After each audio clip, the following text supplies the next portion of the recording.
Non, moi, tu sais, j'ai pas envie de mal parler, surtout maintenant, là, tu vois. Je suis pas tout seul et tout, mais le réalisateur. Salut, c'est ActuYTB2. On va regarder une vidéo de Bassem au sujet du match Algérie-Tunisie, finale de la Coupe arabe. Et après, je vous dirai mon avis. N'hésitez pas à mettre un pouce bleu et à vous abonner. Non, moi, tu sais, j'ai pas envie de mal parler, surtout maintenant, là, tu vois. Je suis pas tout seul et tout, mais le réalisateur, là, tu es tombé love, tu es tombé amoureuse de la Hijbé, là, de la Chachia. Rien qui montre des filles tunisiennes, montre les hommes, les supporters, les vrais. Zerri, leur fétichisme.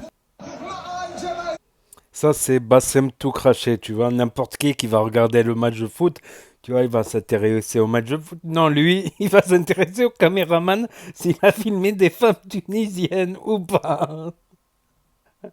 Ah, mais incroyable, mais ça c'est Bassem tout craché, on va dire. C'est sa caricature pure.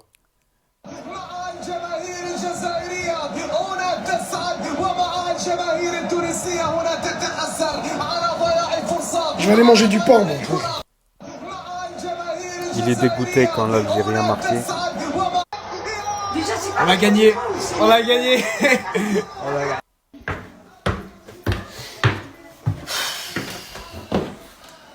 Tu sais, je préfère aller au calme. Franchement, on n'a pas à rougir.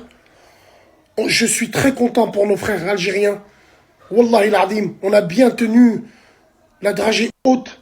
Sauf qu'on a des joueurs chez nous, ils sont surcotés. Hannibal, lui, il faut lui tondre les cheveux. Il sert à quoi? Youssef Msekni, c'est plus que l'ombre de lui-même. Wallahi l'adim, il y a une refonte à faire. N'oubliez pas que nous, en Tunisie, il y avait pratiquement presque l'équipe A. En Algérie, il y avait quelques éléments, mais ça joue. Wallahi, on est content. Il y a eu un bon match. C'est pas grave. On a perdu Ma'alish. C'est une finale. Mais non, non. On a trop de joueurs sur côté. On n'a aucune attaque. On a, c'est vrai, une bonne défense. Mais Wallah l'Adim, l'attaque, il n'y a rien. Il n'y a absolument rien. Naïm Sliti, c'est le seul pour moi qui est au top. Donc voilà, franchement, Wallah, on n'a pas à rougir. Tahia DZ. Tahia, c'est une très très bonne équipe. Hamdoullah. Majid Bouguera pour l'équipe B. On a Jamel Belmadi pour l'équipe A. Des joueurs en France, ils connaissent un petit peu. L'Algérie mérite, la tête de ma mère, elle mérite.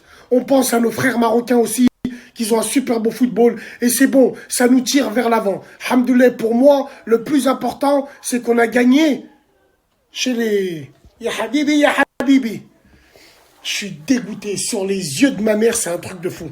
Allez, big dédicace à tous les frères des Z, Tahia des Z, on est avec vous et Wallahi l'Adim, on apprend. On n'a pas perdu, on a appris. Force à nous, le Maghreb, Maroc, Tunisie, Algérie. Salam alaikum.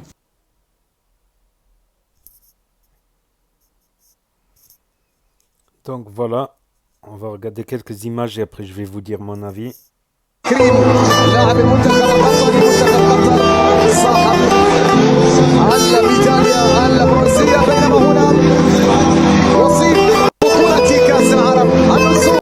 Donc moi, un truc qui m'a surpris dans la vidéo de Bassem, c'est que ses enfants, ses propres enfants, s'estiment algériens. Je trouve ça bizarre. Chez nous, les enfants, ils prennent la nationalité du père. Chez nous, voilà, pour moi, les enfants de Bassem sont tunisiens. Voilà, sont algéro-tunisiens, on va dire, parce que leur mère, elle est tunisienne. Donc Bassem, il avait dit, leur mère, elle est kabyle même, d'Algérie. Voilà, sinon, pour l'équipe, c'est pas l'équipe B, c'est l'équipe A'. En fait, la Coupe arabe, il y a seulement les joueurs qui évoluent dans un club arabe. Tu vois, arabe maghrébin, voilà, arabe et maghrébin. Donc tous les joueurs marocains, tunisiens, algériens qui évoluent en France, en Espagne, en Angleterre, en Allemagne, aux Pays-Bas, en Belgique, ou je sais pas où encore, ne sont pas qualifiés. Seuls les joueurs qui évoluent dans un pays arabe et maghrébin sont qualifiés pour la Coupe arabe, c'est pour ça. Mais première fois de l'histoire que la Coupe arabe, bah, elle avait été remportée par le Maroc en 2013. Il n'y a pas eu beaucoup d'éditions entre-temps. C'est pas une coupe régulière qu'ils font chaque année. Voilà, c'est une fois quand ils le veulent, tu vois, quand il y a un trou, on va dire. Quand il n'y a pas de Cannes, quand il n'y a pas de Coupe d'Asie, quand il n'y a pas Donc, qu'est-ce que je voulais rajouter aussi? Ouais, pour la première fois, cette compétition est reconnue par la FIFA. Donc, les buts, tout ça, ça va donner des points. Des points. Donc, l'Algérie devrait prendre quelques points au classement général de la FIFA. Ils sont 30e. Bon, ça va, ils sont dans 30e. Après, pour des équipes qui sont limite, ça peut être important. Parce que par exemple, en coupe en Afrique, pour les qualifications de la Coupe du Monde, il y a 8 équipes en tout. Donc il y a deux poules. Il y a ceux qui sont les 4 mieux classés affrontent les 4 moins bien classés. Donc les points FIFA peuvent être importants. Donc cette coupe arabe peut être prise beaucoup plus au sérieux à partir de cette année. Voilà, mais il me semble que la dernière édition, c'était en 2013, c'était le Maroc. Il ne me semble pas qu'il y a eu d'autres coupes arabes entre-temps. Voilà, bah, espérons pour les qualifications de la Coupe du Monde aussi, que l'on ne tombe pas sur le Cameroun ou l'Égypte. Ah ouais, l'Égypte, ça fait peur. L'Égypte de Salah, ça fait peur. Voilà. Mais il n'y aura pas de match facile dans ces barrages, match aller, match retour.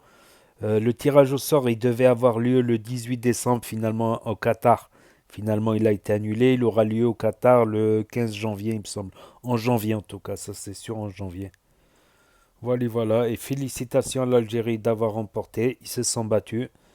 C'était un match très serré contre le Maroc jusqu'à la dernière seconde. Donc ils ont bataillé, voilà. Et contre la Tunisie, on va dire, la Tunisie peut avoir des petits regrets par rapport au penalty. Y avait-il penalty ou pas? La barre transversale, le poteau, quelques tirs. Mais quand même, j'ai pas regardé tout le match en entier. J'ai pu regarder que quelques parties de match. Il m'a semblé que l'Algérie dominait en possession de balle, en tout cas 0-0. Donc voilà. Donc, mais il y avait du jeu, il y avait de la construction quand même, tout ça. Donc n'hésitez pas à me dire ce que vous en pensez, à mettre un pouce bleu, à vous abonner, à cliquer sur la cloche et je vous dis à bientôt pour de nouvelles vidéos. Merci d'avoir regardé.